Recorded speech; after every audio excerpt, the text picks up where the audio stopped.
za neno subscribe kisha alama ya kengele, bila kusahau kulike, kucomment na kushare. Hii ni Umela Media. Bunge la Seneti la Marekani limeshindwa kudhibiti mamlaka ya vita ya Trump dhidi ya Iran. Huyu ni rais wa Marekani ambaye ameendelea kuwa gumzo duniani. Habari yako ni vipi?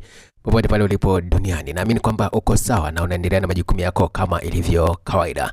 Hapa nimekuandalia habari kubwa zaidi kuhusiana na kinachoendelea kati ya vita ya Marekani, Israel pamoja na Iran na sekeseke zake zote. Mimi naitwa Julius Umela na hapa ni taarifa zote kubwa kama ambavyo zimeandikwa na shirika la utangazaji la Uingereza BBC Swahili katika tovuti zake. Habari ya kwanza ni kuhusiana na bunge la Seneti la Marekani lashindwa kudhibiti mamlaka ya vita ya Trump dhidi ya Iran. Azimio la pande mbili linalolenga kudhibiti uwezo wa Rais Donald Trump wa kuanzisha vita dhidi ya Iran limeshindwa katika bunge la Seneti la Marekani, huku mgogoro ukiendelea kuongezeka Mashariki ya Kati. Hatua ya mamlaka ya vita ilikataliwa kwa kura 53 dhidi ya 47, ambayo kwa kiasi kikubwa kilipingwa kwa misingi ya chama. Wabunge wa chama cha Democratic wamesema kuwa Trump alichukua hatua ya kuishambulia Iran bila idhini ya Congress kwa kutoa sababu zinazobadilika za vita. Baadhi ya Republican wanasema watazuia azimio hilo, lakini wanaweza kubadilisha msimamo wao ikiwa vita vitaongezeka. Huku hayo yakijiri, jeshi la Israeli limefanya mashambulizi mengine dhidi ya mji mkuu wa Iran, kwa maana ya huko Tehran. Jeshi la ulinzi la Marekani limesema katika taarifa yake kwamba IDF imeanza wimbi la ziada la mashambulizi yanayolenga miundombinu ya kijeshi ya utawala wa Iran kote Tehran.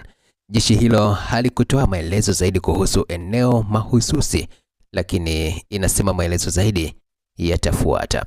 Shirika la habari la AFP limeripoti kuwa waandishi wake walishuhudia mlipuko mkubwa katika mji mkuu Jumatano iliyopita. Hapo awali jeshi la Israel lilitangaza kuwa jeshi lake la anga lilikuwa limekamilisha mashambulizi makubwa dhidi ya kambi ya mashariki ya Tehran yenye vituo vya amri na maafisa wa usalama wa ndani. Wakati hayo yakiendelea Marekani, upande mwingine Ukraine imeeleza kwamba ipo tayari kuzisaidia nchi za Ghuba kukabiliana na mashambulizi ya drone dhidi ya Iran. Rais wa Ukraine Volodymyr Zelensky amesema kwamba Ukraine inaandaa mpango wa kupeleka wataalamu wake katika eneo la Ghuba kusaidia washirika kulinda nchi zao dhidi ya ndege zisizo na rubani na makombora ya Iran. Zelensky ameeleza wazi kwamba tayari amekwisha kuzungumza na wenzake kutoka Falme za Kiarabu, Qatar, Jordan na Bahrain na tayari wameshakubaliana kuhusiana hilo. Baada ya kujadili mzozo wa Mashariki ya Kati na mawaziri na makamanda, aliwaomba kubuni mkakati wa kuwasaidia washirika bila kudhoofisha ulinzi wa Ukraine yenyewe. Katika machapisho yake kwenye mtandao wa kijamii wa X, Rais Zelensky amesema Ukraine inaweza kusaidia kulinda maisha na kuleta utulivu ndani ya mataifa yanayoshambuliwa na Iran. Aliongeza kwamba jeshi letu lina uwezo unaohitajika. Wataalamu wa Ukraine watafanya kazi mashinani na timu tayari zinaratibu hili. Tuko tayari kusaidia kulinda maisha, kulinda raia na kuunga mkono juhudi za kweli za kuleta utulivu wa hali na mali ndani ya mataifa yale ambayo yanashambuliwa na Ukraine. Upande wa Iran yenyewe imeendeleza msimamo wake kwamba haitorudi nyuma katika kuishambulia Marekani, hasa kambi zake za kijeshi ambazo zipo katika nchi jirani, na hapo imekanusha kurusha makombora dhidi ya Uturuki. Maafisa wakuu wa jeshi la Jamhuri ya Kiislamu ya Iran imesema katika taarifa yake kwamba nchi hiyo inaheshimu mamlaka nchi jirani na rafiki yake Uturuki na inakanusha kurusha makombora au kombora lolote kuelekea ardhi ya nchi hiyo. Wizara ya Ulinzi ya Uturuki imetangaza kuwa kombora la balistiki lililorushwa kutoka Iran lilibadili mkondo kuelekea anga la Uturuki baada ya kupita katika anga za Iraq Naslia na kuzuiwa na kuharibiwa na mfumo wa ulinzi wa anga wa NATO wenye makao yake mashariki mwa Mediterania. Wakati Irani wenyewe wakikanusha hayo, kumbuke kwamba hivi karibuni Uhispania wenyewe waliweka msimamo wao wazi kabisa kwamba hawatoiunga Marekani mkono katika vita dhidi ya Iran, kwa maana kwamba hawawezi kupeleka majeshi kwa ajili ya kusaidia Marekani na Israeli kuendelea kuishambulia Iran. Na baada ya kauli hiyo sasa Marekani akatangaza vikwazo dhidi ya Uhispania na kueleza kwamba hawawezi kuendelea kushirikiana na Uhispania endapo kama Hispania yenyewe haitaki kushirikiana na Marekani.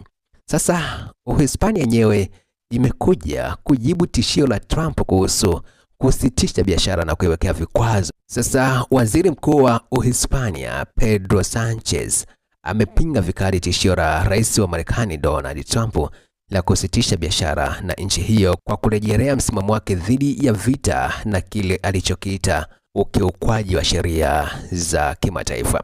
Katika hotuba yake kwa njia ya televisheni ya dakika 10, Pedro Sanchez aliangazia vita vya Ukraine na Gaza pamoja na vita vya Iraki zaidi ya miaka 20 iliyopita na kusema kuwa msimamo wa serikali ya Hispania ni ule ule.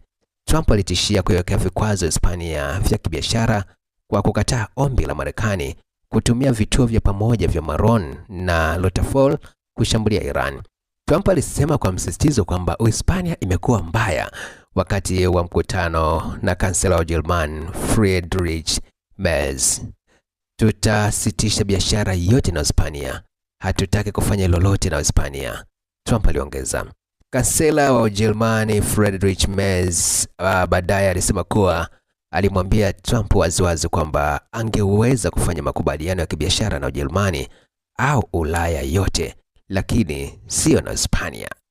Kwa hiyo hizo ni baadhi ya habari kubwa ambazo zinahusu vita ya Marekani, Israeli pamoja na Iran ambayo inazidi kushika kasi kwa hivi sasa. Na Marekani wamesema hawatarudi nyuma.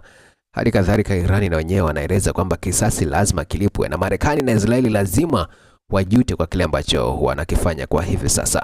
Maoni yako ni yapi? Niandikie hapo chini kwenye eneo la kutolea maoni nami nitayasoma vyema kabisa ili niweze kujua mtazamo wako ni upi kuhusiana na vita inayoendelea kati ya haya mataifa. Na vile usiache kushare habari hii ili uweze kuwafikia watu wengi zaidi. Hali kadhalika kama utabonyeza neno like pia neno subscribe itakuwa vyema, huku ukibonyeza alama kengele kuruhusu taarifa zote, Waingereza wanasema notifications, kuweza kukufikia hapo ulipo. Niite Swax ID au Jire Somela na hii ni Umera Media.